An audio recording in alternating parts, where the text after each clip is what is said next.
Right. నిన్న ఏదైతే pending లో ఉన్నటువంటి మున్సిపాలిటీకి సంబంధించినటువంటి అప్డేట్స్ వస్తున్నాయి. ఇబ్రహీంపట్నం 19వ వార్డు కౌన్సిలర్ ఆకుల యాదగిరిని హైకోర్టులో ప్రవేశపెట్టనున్నారు పోలీసులు.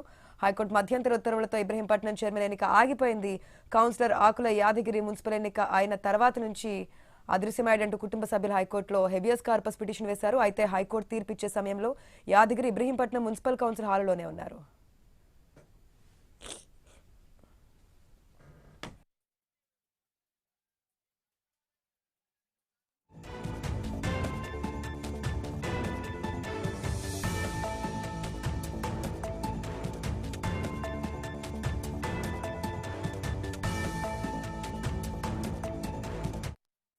అంటే 19వ వార్డు కౌన్సిలర్ ఆకుల యాదగిరిని హైకోర్టులో ప్రవేశపెట్టనున్నారు పోలీసులు. హైకోర్టు మధ్యంతర ఉత్తర్వులతో ఇబ్రహీంపట్నం చైర్మన్ ఎన్నిక ఆగిపోయింది. ఎందుకంటే కౌన్సిలర్ ఆకుల యాదగిరి మున్సిపల్ ఎన్నిక అయిన తర్వాత నుంచి అదృశ్యమయ్యాడంటే అంటే కిడ్నాప్ అయ్యాడంటూ కూడా కుటుంబ సభ్యులు హైకోర్టులో హెబియస్ కార్పస్ పిటిషన్ వేశారు. అయితే హైకోర్టు తీర్పిచ్చే సమయంలో ఆయన మున్సిపల్ హాల్లోనే అంటే కౌన్సిల్లోనే ఉన్నట్టుగా తెలుస్తోంది. పూర్తి అప్డేట్స్ మా ప్రతినిధి స్వామి ద్వారా తెలుసుకుందాం. స్వామి, నిన్న యాదగిరి కిడ్నాప్ అయ్యారని, అందుకోసమే ఎన్నిక కూడా ఆగినటువంటి సిచ్యువేషన్ ఇబ్రహీంపట్నంలో దాదాపు ఖరారైపోయిన సిచ్యువేషన్ మళ్ళీ వాయిదా పడింది.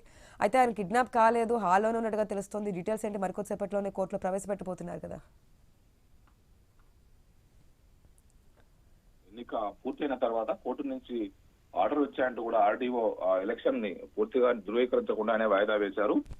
ఈ యాదగిరి ఏదైతే కిడ్నాప్ గురిగా పడ్డాడని చెప్పేసి కుటుంబ సభ్యులు 19వ వార్డు నుంచి ఎన్నికైనటువంటి యాదగిరికి సంబంధించిన విషయంలో అలా కుమారుడు హరికాంత్ వేసినటువంటి పిటిషన్ లో నిన్న హైకోర్టు ధర్మాసనం జస్టిస్ మౌసమి భట్టాచార్య, జస్టిస్ గాడి ప్రవీణ్ కుమార్ కూడా ధర్మాసనం విచారించింది. దీని తర్వాత దీన్ని ఇరువైపు వాదనలు విన్న తర్వాత అమికస్ క్యూరీని రామకృష్ణారెడ్డిని ఏర్పాటు చేసి నిజానిజాలు తెలుసుకొని ఒకవైపు కోర్టుకు ఇవ్వాలని చెప్పేసి కూడా కోర్టు ధర్మాసనం ఆదేశించింది. ఈ రోజు యాదగిరిని కోర్టులో ప్రవేశపెడతారు. అమికస్ క్యూరీ జరిగిన పరిణామాలన్నింటినీ కూడా ఒకవైపు ధర్మాసనానికి వివరిస్తారు. నిన్న ఒకవైపు కుటుంబ సభ్యులు అతను కిడ్నాప్ అయ్యాడని చెప్తుంటుంటే మరోవైపు అతను నిన్న ఎలక్షన్ లో పాల్గొన్నారు. బీఆర్ఎస్ చైర్మన్ అభ్యర్థికి మద్దతుగా ఓటు వేశారు. ఆ తర్వాత మళ్ళీ వారితోనే కలిసి క్యాంపుకి వెళ్లిపోయారు.